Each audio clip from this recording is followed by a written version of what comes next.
All right, welcome back into the podcast. Zach is back, and our segment from last year is back. Bears Sadness. It has returned very early on in week 2. The Bears played Sunday Night Football for the world to see versus the Green Bay Packers in Green Bay. Aaron Rodgers once told all Chicago that he owns them, and he collected the rent on Sunday and prove that he still owns the Bears. But Zach is back to discuss the Chicago Bears and the Green Bay Packers. Zach, we were optimistic, but sadly, we were wrong. We were very wrong. Yeah, I think all the problems that came out that I think worried us a little bit in the San Francisco contest, at least that early on they did poorly, kind of conceded to be what was the major issues throughout this game, which was they just couldn't get drives consistently going when it mattered. Passing game was still very just dull. Something that I think is going to be a piece that you're going to have to be watching throughout the season. And quite frankly, something that I didn't think we would see this poorly played. Run defense was atrocious. And I mean, it was to the level that, sure, first half against San Fran, they gave up some runs, they got jabbed, but they could do nothing. It was endlessly Aaron Jones gashing for 7 to 8 yards a pop, even A.J. Dillon having his own takes on it. Rodgers did throw 2 TDs, but they got there through running it just down their throat. The front 7 had nothing they could do. And even when they loaded the box, like you'd see times Brisker gets totally played off of. Eddie Jackson was playing decent. Roquan Smith got hammered hard by Chicago media for his play. Mm-hmm. But that was it. They just did Aaron Jones, A.J. Dillon. They just stuffed run game down our throats all evening, and they got 27 points out of it, even with mistakes. Yeah, Aaron Rodgers said coming into the week that they would look to run the ball more. I always listened to him on the Pat McAfee show, and he even said, he goes, well, we only gave them the ball. We only had 18 rushes. So he even said, we are going to look to run the football, and by God, they did. And like you said, the Bears are not known for giving up big runs like that consistently. Mm-hmm. You'll get one on them every so often in a game, but you're just consistently, here's this run, and you have 4 D linemen up there not doing what they did against San Fran, because we talked about San Fran. The Bears bent, but didn't break. Trey Lance never broke them, and Aaron Rodgers will break you. If you're giving up all the cushion, he's going to find a way to break you. Because it took him a while to score that first drive for Green Bay, so I thought, okay, we only gave up 3 points to a field goal there at the beginning. And I was like, okay, that's a win. It's a win for the defense. Then we come out and we marched down the field, and we looked great. We were pushing them around. Everybody looked confident, and then it just dropped. Yeah. That run game started to take over that you were talking about for the Packers. I didn't realize until after the game that Aaron Jones had like 130 yards. He ended up with 132. Like, if that's going to happen to the Bears, they're in for a long year with Dillon chopping in at 61. And then I always forgot. I had completely forgot last week that Sammy Watkins was on the team because he didn't do anything last week. Then this week, then it's like, oh, wait a minute. I'm going to catch the ball 3 times against the Bears for 93 yards. Like, Jesus. It just, the defense just slowly fell apart. They just looked outmanned. They picked on Gordon, the rookie. They picked on him. They picked on him so hard. And we talked about that last week. We were thinking, there were a few plays against San Francisco that worried me about Kyler Gordon if I was Aaron Rodgers. And sure enough, that was basically their game plan. Besides running the ball down their throat, most of the passes that you saw on Sunday night, Kyler Gordon was either nearby the play or he was directly involved with the play. They picked on him hard. He basically had I'll no sugarcoat. It was a terrible night for him. He could not defend anyone to save his life. Rodgers did all he wanted, sans a few drops against him on Sunday. It was very clear what they wanted to do. Yeah, and they kept sending different receivers at him. It wasn't just, oh, we're going to send Sammy Watkins at you. Watson, their rookie, played well. Like, these guys just started to step up, which we said. A part of me wishes we played them week one because of how they played. Now that when they have a chance to figure it out a little bit, they look way better. And you saw at the beginning of the game, you look at the guys he was throwing to, Gordon was there. And then I think he was testing him to see what he was going to do. And he just realized, this is who I'm going to throw at, this is who I'm going to attack. And if we can run the football, he's going to have time. There was times we sacked Rodgers. We got to him. But we sacked him 3 times, which is great, that's pretty good. But then we were giving up plays. It was 3rd and long, I think, later on in the game or was it like 2nd and 30 or 2nd and 20, something, I can't remember. And well, they'd have a nice 20-yard screen that got them back from like a 2nd and 20, like a 2nd and 28 or something like that. Yeah, they were like near the red zone, but they were backed up, and then they do that and they score. So giving up those plays to the Packers puts us in a horrible position. And after that first drive for us on offense, which we look good, I'm sitting there literally going, okay, we're not going to hold Aaron Rodgers to no touchdowns. It's not going to happen. But if we can do that and have some fun, like, we'll be okay. And then we came back to reality a little bit, and we couldn't push them. We couldn't run. Justin Fields couldn't throw the ball. Komet was dropping passes. Like, the whole, I remember a tweet from somebody that works for like NFL and talks about the Bears after they won against San Fran. They said, who said we didn't have receivers, like being all cocky? And I wanted to go find it after this and be like, where's the receivers now? Like, yeah, I don't get it, because everyone that are fans, at least this team, it's kind of like a split. You either have folks that they're saying it's a heavily underrated unit, or you have folks that I think are more realist, where it's going, this is an under-talented unit that really needs to develop. And look, through 2 games, we were hyped up that we were going to see Cole Kmet and Darnell Mooney take off. They were going to be, these guys that were going to be home, at least game wreckers for the Bears. Now, credit, game flow, and it's up to Justin Fields' decision-making. But so far, Kmet and Darnell Mooney have been held to, I believe, 2 catches, and 2 of those are Darnell Mooney through 2 games. Kmet's dropped them, but there's not much there. Really, honestly, Quanius St. Brown's been his main target for the most part for Justin Fields. And that's mostly just been with the minimal time they can even get targets. This team doesn't have much of a passing game, and you could argue right now it is, through 2 weeks, through 2 weeks, there's still a short time, it's been the worst passing attack in the NFL.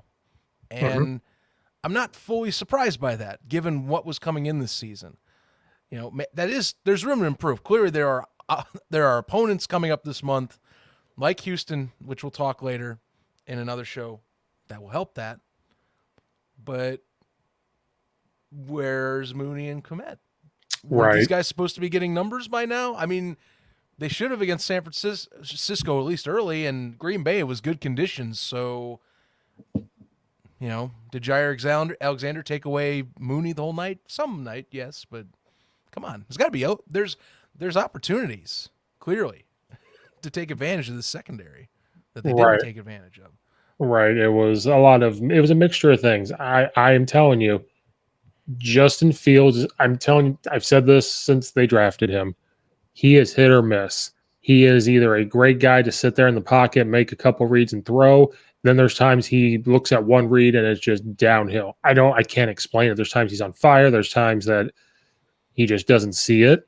The O-line broke down a lot because the Packers really showed some weaknesses in the O-line. It does take a while for an O-line to get adjusted to each other. They're younger. They're, Tevin Jenkins coming off that back surgery. We have some injuries up front from guys. Like, they were expecting things out of Doug Kramer, and he got hurt before the season, things like that.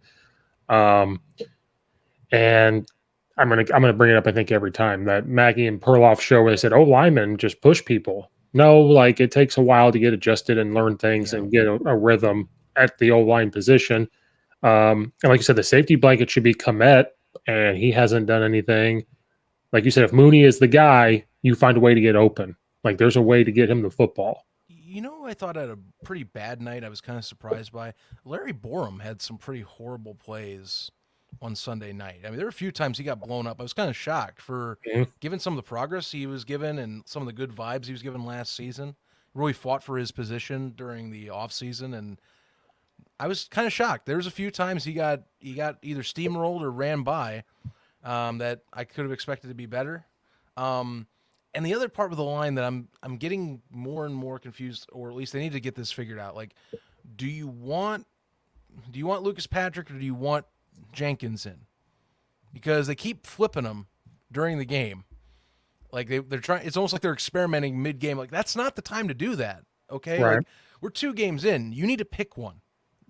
You've had a full preseason, which by the way, if you really needed this, you should have been starting some starters in preseason a little longer if you wanted to do this kind of crap. Because 2 games in, you shouldn't be flipping linemen like this. You need to have somebody that you can go to on a consistent basis. Because I don't think that's healthy for what you're trying to do and running an offense on a normal pace. Because you got to get the guy going. Okay, we got to get what have we been doing for a few plays? No, pick one guy, start with the guy. Right. Honestly, from what I've seen, go with Lucas Patrick and stop effing around with Jenkins. I know he was a high-profile draft pick for you, but pick the guy that puts you in the best spot right now because Right. you need to evaluate. You can't be doing it. I get that's evaluation, but this isn't the time to do that type of evaluation to Right. me. Like if Jenkins isn't playing well, then don't put him in. Be like, okay, this other guy's going to go in. He's playing well. We had the whole debacle with Jenkins about trading him in the offseason. So I'm sure that is still lingering somewhere. I know they said it was good, everything's whatever. That's still lingering somewhere. I'm sure the Roquan Smith stuff is lingering somewhere, even though he's going to play. People are critiquing him. But if your up defensive line up front's not doing their job in a defense, then it hurts the linebackers. If the guys up front are holding on to the linemen, not allowing the line to get to linebackers, they can do what they need to do. If the Packers up front can block you one on one, they'll get somebody to the backers, and that's it. That's all she wrote. Mm-hmm. And then when Aaron Rodgers gets in a rhythm, you can't really pressure him because you have to drop back and make sure he doesn't get like it's just a bunch of chess match stuff that you'll lose sometimes against Aaron Rodgers. And I know Montgomery struggled in the first half. In the second half, they really got him going. He's the only like real shining bright spot. He rushed almost 130 yards, I think. He had Yeah, 122. he had almost the same production as Aaron Jones on the opposite side, and I mean, if, for anything that's credited to Chicago, even somewhat being in that game was one of the final drives the Bears had. They did I think it was like 5 runs, and they got down to basically the inch line, which is one of the bigger talking points. Everyone forgets now. I think in a few days that that drive was started because of the Bears' excellent run offense and David Montgomery just being a little crazy animal of a player that he is that just doesn't stop and wants that extra inch every time. Mm-hmm. So I mean, it seems like the same trade as last year. Like their run game is their bread and butter. They want to pass if they can, but this team still is better at just saying we're going downhill. We'll just go for the guy in front of you and push him out of the way. Because otherwise, pass game, it's either quarterback can't make the decision right or isn't able to make a timely decision, or eventually a sack comes that is an untimely sack that knocks us out of our flow. Right, Because because otherwise, Montgomery and Herbert both averaged over 8 yards a carry on yeah, Sunday night. That's a good yeah, run game. because Justin Fields 7 of 11 for 70 yards does not get it done No. at all. They were going And 3 and outs and not running the ball well. And I told you, Herbert's got to get used more. 4 carries and he's getting 9 yards a pop. well, he's also should be. I mean, use your running backs, and we kind of got knocked on it. We knocked on it last week, but even in this case, I guess it's kind of weird because against San Francisco, we had talked about how it was all like running backs were the only ones open, and maybe you should try and get your receivers. But hey, you know what? If this is how the offensive attack's going to be, yeah, like maybe Herbert should get a few more passing down touches or Right. things, because apparently the running backs are like the only weapons right now the Bears have that can do anything on a consistent basis without like a broken play to help assist them on getting a catch. Right. Because I'm looking at the Packers. If you can get Aaron Jones 15 touches and AJ Dillon 18 touches, why can't Montgomery have 15 touches, Herbert have 12 touches, and then Herbert is in the passing game? I think we talked about it way before the season started, and I'm going to hammer on. Put both in the backfield, motion Herbert out. He can receive. Then they have to make a decision. Okay, do we go out with the motion, or are we going to worry about Montgomery running the football? Those type of things have to start happening, because Justin Fields, people were very high on this whole team after the 49ers game. You and I kind of were too from a fan perspective, but we also said, hey, 49ers did not have Jimmy G.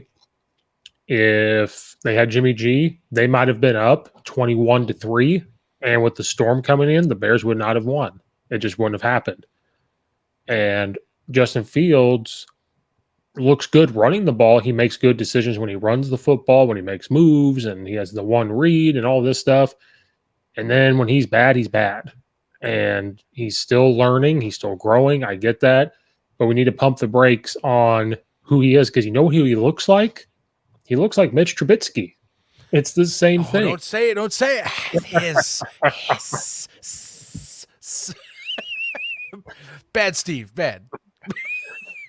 But he does. He does. You know what? I'll go on this note too, because there was one play that I went, that's a Mitch play. And it was, I think, late third quarter. It was Preston Smith. He comes around the edge. It's a bootleg. And, you know, Preston Smith does a good job. He reads the bootleg and says, okay, it's me one-on-one with Justin Fields. And Fields has a few options here. He can either throw it away. He can try and cut inside and fake out Smith to maybe get like an opening on his left side, you know, kind of scramble drill type of setup. Or he does the third option, which Mitch used to do a lot that infuriated me like crazy.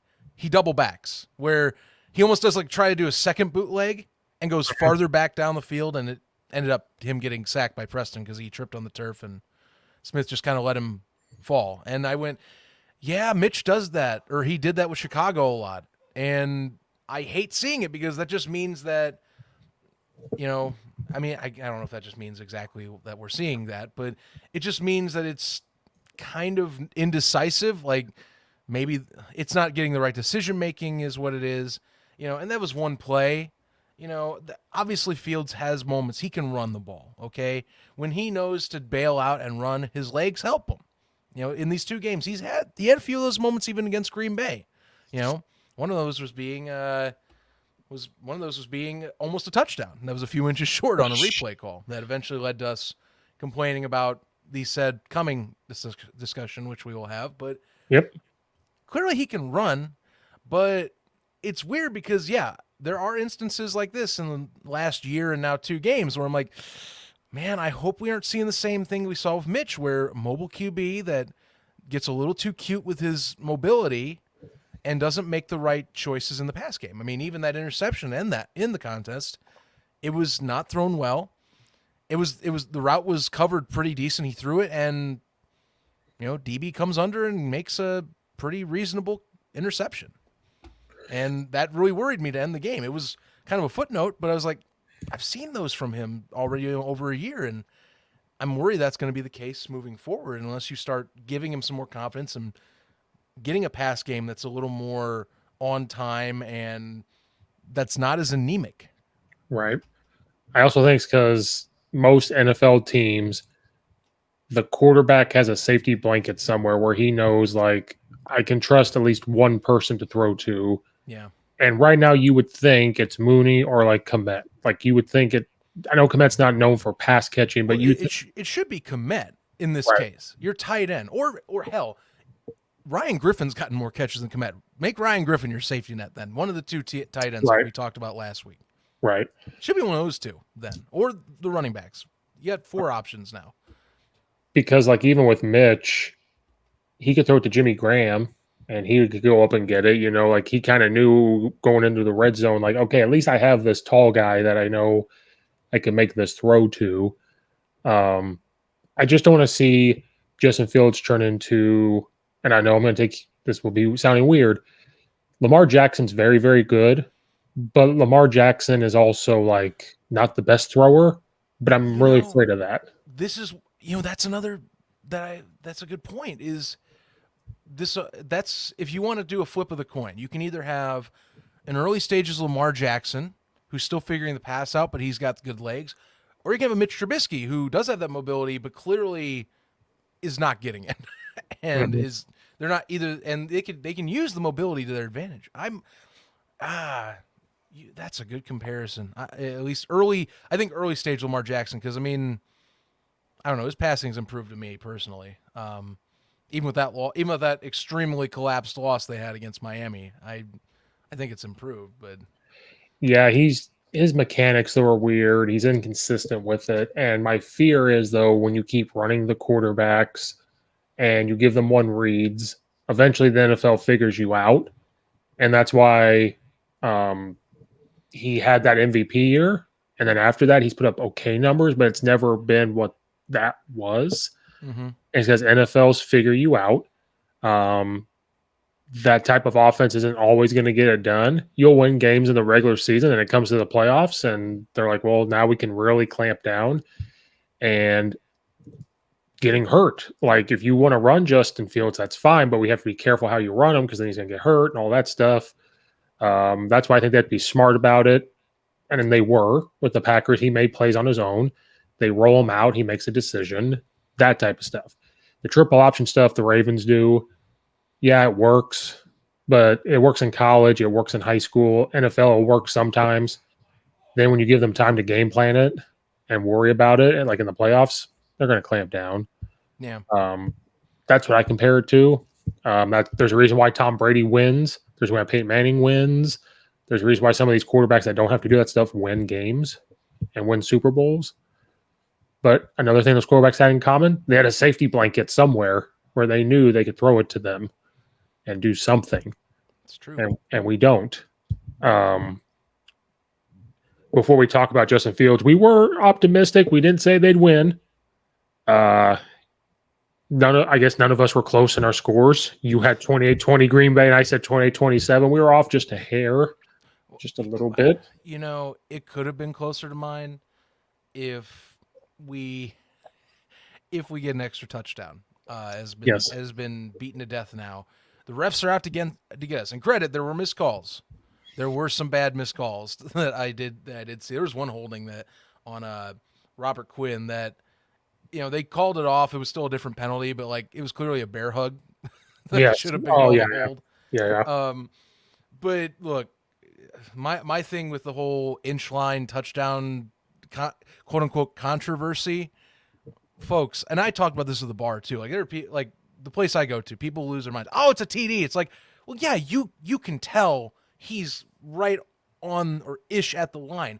But think like a referee for a second. You cannot think like a fan in these instances. I know that it's easy to do, but what are the refs looking for? If they can't see the ball, which some people thought they could, I'm like, where? It's a dark blob area you're pointing at. There's no brown football there. If you can't see the ball and they can't diagnose with 100% certainty, and I mean like dead certain, if I looked at the picture and right away went, yep, that's a TD, they're not going to call it. And that's what they did. I hate it because for fans, yeah, that's probably a TD. But the NFL has a setup for the referees, and that's how it works. It was not going to be called that way because there's too much crap in between the ball or not enough lighting that you can't tell. You cannot Right. tell 100%. And that's why. I don't think it's as much a controversy. I just think people are upset because they feel it's Green Bay. We get screwed again by Green Bay. Yes. Yes. Um, I said the same thing. I'm like, at first I said, I don't know if it's a touchdown when I first watched the play. Then I saw the review and I'm like, yeah, that's a touchdown. But like you said, you almost can't be mad either way. If they said touchdown because of what they saw, you'd have to say, okay, it's touchdown. If it's not a touchdown, you have to say, okay, it's not a touchdown. Exactly. Because if they call it a TD, then that flips. Because there's uncertainty there, you get to keep the call on the field. Right. So it sucks because that situation, you really have to hope that the initial call sticks. QB sneaks are so hard to rule because there's so much garbage. And even with this one being a shotgun, which should have had more visibility, it still ended up that Fields ran into, of course, the biggest blob of people that then led. And I'm not blaming him for screwing that call up. No one should. That'd be ridiculous. I'm just saying that the uncertainty was there because there's bodies. Bodies mess up replay calls every single time. I also said we deserve not to have that touchdown pass or that touchdown because of the fact we went to shotgun on the inch line and tried to run him from like 3 yards away. That's the bigger sin, isn't Yes. it? That's Yes. the bigger sin. You have a goal line package. Use the goal line package. Why is it that we're transitioning from the Nagy era and Luke Getsy's running Matt Nagy-esque like big brain plays? Oh, I've got it. There's no way they're going to bite. There's no way that they'll be setting up and know it's a run if I run it in shotgun formation with 4 wide. Dude, just put like 9 people in the line and just run it straight up their throat. Or I think as you talked in pre-discussion before we jumped on, don't you have David Montgomery who got you down there in the first place? Yes, that whole drive, who got us down there?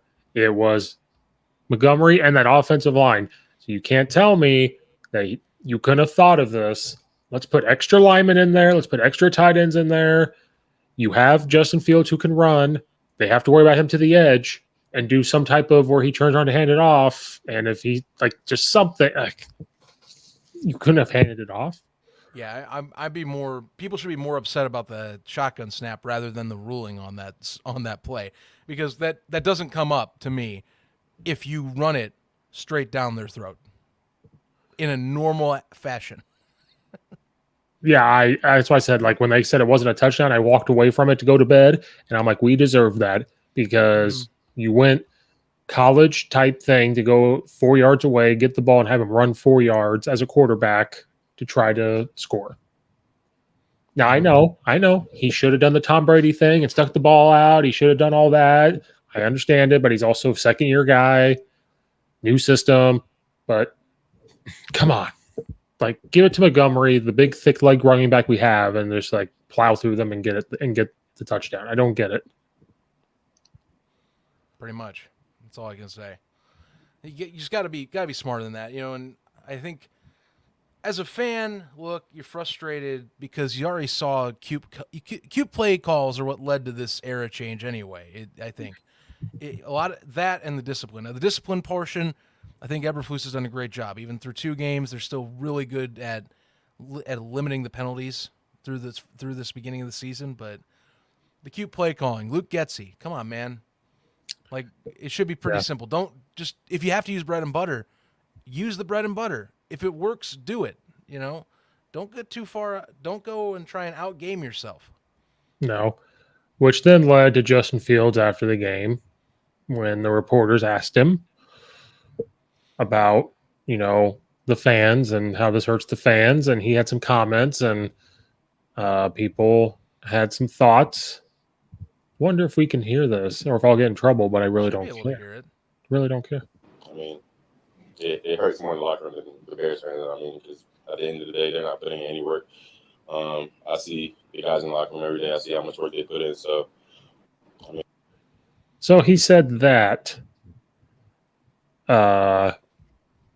So I heard that and I said, okay. And then I read a lot of people get mad about it. And I thought about it again. And I was like, yeah, you're right. We should be mad. And I said, I see both sides of this. I see the side that he's saying because they're going to practice every day. They're film studying. Their lives are crazy. Now they make the money. So I don't feel too bad for them when they say they have to work hard. They make lots of money. But they put in a lot of hard work that we don't see. There's game planning. The coach is on them. They have families at home they worry about, just like every other person in the world. But I also think that he could have said that a lot different because now you're going to piss off the fans who their money goes to you. I think he could have just said it different. He could have said, we feel bad for the fans because we want this for the fans. We want this for the city. And I feel super bad for my teammates because they put in all this hard work that we just didn't get it done. I think that would have been a better way to phrase that. he let his little emotions kind of fill into that. I don't know, man. I think if you're, this is where I'm looking at it from a fan. Look, I think it's just a bunch of fans getting frustrated that it's been years on years of just waiting for something to change. For the most part, they want. I mean, 2018 was such a. It seems like it's only 4 years ago, but it's such a feels like such a long time after watching the last three. And I think you add on the fact that it's not just local media, but I think national media that have been hyping up Justin Fields left and right. This is the guy. He's going to break it out. Every small nugget of progress is a big, oh God, he's here. And so when it doesn't happen, and of course he's got to make a comment, and he made a comment here. I'm not going to knock him fully because he's not wrong. They do put in more work. They are the ones in the trenches after all. From the fan side, I'll give them a little honorable mention type of clause because, yeah, sure, technically the fans, as I've seen some people, yes, the fans buying in, watching the games and doing all that, they are, in theory, paying for player salaries and coaches' salaries and all that. But I'm going to lean more players because, yeah, the work is definitely more on the players. That's not even a question. Like, I'm a numb Bears fan that has bought a jersey and watches the games. I'm never going to sit there drinking my old style and going, yep, I'm definitely putting in more work than these guys getting their asses kicked on Sundays and having to listen to national and local media rip them to shreds if they lose. So, yeah, going to definitely give the players more than not. I see why fans are upset on that comment because feels kind of like a cocky QB that doesn't have enough of the street cred to say that comment yet. But, yeah, no, players still get the win on that comment. I completely agree that's the truth he put out there. It's just that I don't think he's done enough on the field for him to get the street cred from fans to justify the said comment is why people are getting pissy about it. Well, drinking old style, though, takes a lot of work, though. So I do appreciate that. I mean, look, it's a slow burn. It's a standard slow burn, though. And it helps. It's really the challenge is so that you can minimize the sadness of how this has been for the last 3 seasons. That's really the challenge right now. It's really been 2 seasons in like a 2-game spread. Things could change. They still have a win. Could be 0-2 right now. Right. Especially because Jimmy G was back for the 49ers and it looked pretty good when he feel bad for Trey Lance, but when he came in, I'm telling people, they're way better. It makes you wonder if Jimmy Garoppolo would have been in that game if things were a little different, at least in the beginning. Like if he was in the beginning, maybe some things aren't mistakes and maybe they knock it out or penalties, but penalties still, I don't know. Nonetheless, yeah, I'm taking his comment as saying, no, he's telling the truth. It's just that he hasn't had the street cred to get respect from the fans, unfortunately, to where they won't get angry is, I guess, my justification for the fans, which is still kind of piss poor, but that's the best I can give them. Right. And because it's the Packers, if this was a different team, maybe it wouldn't be taken that way. Maybe like, okay, won the Packers. Yeah, that's probably the other part of it too. And again, I think it's just the way he said it. I think it was just immediate like this. If he would have just phrased it a little differently and ended with how hard they work, I think fans would be like, okay. I was going to show this anyway. Matt Nagy. It's so true, though. He probably was sitting at home like I would have called that. I tweeted it. I said, "Is Matt Nagy calling plays?" Is what happened. I was like, "Is this happening?" Like I'm having deja vu. I'm having PTSD. It was such a Nagy move to do that. Like that's what worries me with Getsy through 2 weeks is that there's these moments right now where it's almost actually this is how I look at it is he'll have these moments where he wants to run his game plan, which right now through 2 games has been, I guess, trying to run the pass in the pocket with very minimal bootleg, funny enough, or RPO. Where the hell's the RPO actually? Funny, that's another question. Aaron Rodgers ran more RPO on Sunday night than Chicago did. And what have fans been wanting? RPO. Where's the RPO, Luke Getsy? You were with Green Bay. Clearly they use it. Where the hell's the RPO, dude? A part of me thinks that either they can't do it or they're keeping things very like to me, it doesn't look simple because we're not producing, but it's almost like to a point where they're like, nope, this is what we're doing. We're not expanding it. We're rebuilding here. We're not doing this. I don't know. Maybe they just can't do it. No idea. I mean, maybe. I guess that helps with the timing. That's why I'm saying like quick bang bang throws or misdirect. And when you have such a good run offense, RPO's great for throwing defenses off the hook if you are expecting a run and you're creeping people down into the box. Or if you have two running backs, that kind of helps too. But Yeah. what do I know about anything? I don't know. Maybe they'll experiment more against Houston because they'll have at least a little bit better of a draw, which we'll talk about that. But I'm washing my hands of this game. I was going and expecting a loss and hoping for at least a close-ish contest, and it was about what I expected, I guess, in the realistic sense. Green Bay's a better team. It has veteran leadership. It has guys that are more superstar than Bears offensive players, and defensively, Chicago still needs pieces to stick with the big boys.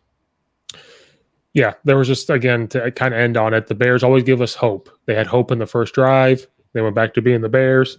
Then at the end, we had hope. If they would have scored and, made it, 24-14 at the time or whatever it was going to be, 27-14, there would have been an opportunity to do something, and they didn't. But like you said, we didn't pick the Bears to win. We just thought it'd be closer. And it kind of shows a lot of weaknesses, and it puts Green Bay back on track a little bit. But yeah, I think that's the end of that. They move on to Houston, which we'll have another episode to talk about, versus the white bearded wonder, old Bears coach of Lovie Smith. Reunion time. It's reunion time. Reunion time going against the Tampa 2.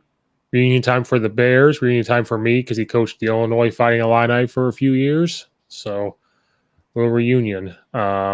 Anything else about the Bears-Packers? I think we're done. Like you said, we're just kind of done. Yeah, I'm wiping my hands. You can only say so much about another Aaron Rodgers another Green Bay Packers win against Chicago. It's typical Rodgers, 23-5 since he's been in Green Bay. So, and apparently, fun little nugget I learned, by the way, on Sunday Night Football.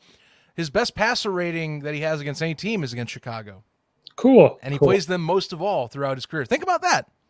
Just think about that. Take that home with you. I don't know. Throw it into your mental closet. You can bring it out later. Next time we play him in Soldier Field. Cool. That's awesome. Great. Awesome. Cool. From old school. Awesome. Sweet. That's fantastic. I need an old style. After that. It would taste better than watching that. You and me both. Oh God. Bring Houston. Bring us Houston. Bring us Houston. All right. Now I'll wrap up this episode. Again, I need to start doing this at the beginning. Check out Zach's other podcast, USFL, Inside the Walls, all that good stuff. One day Gridiron Gallery will come back because I'll make them. I'll just tweet it every day. One day it will. Check all that out. And I think that's it. So, Zach, thanks for coming back. We'll have a Bears versus Houston preview coming out.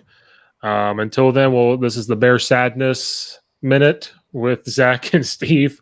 We'll see you guys next time.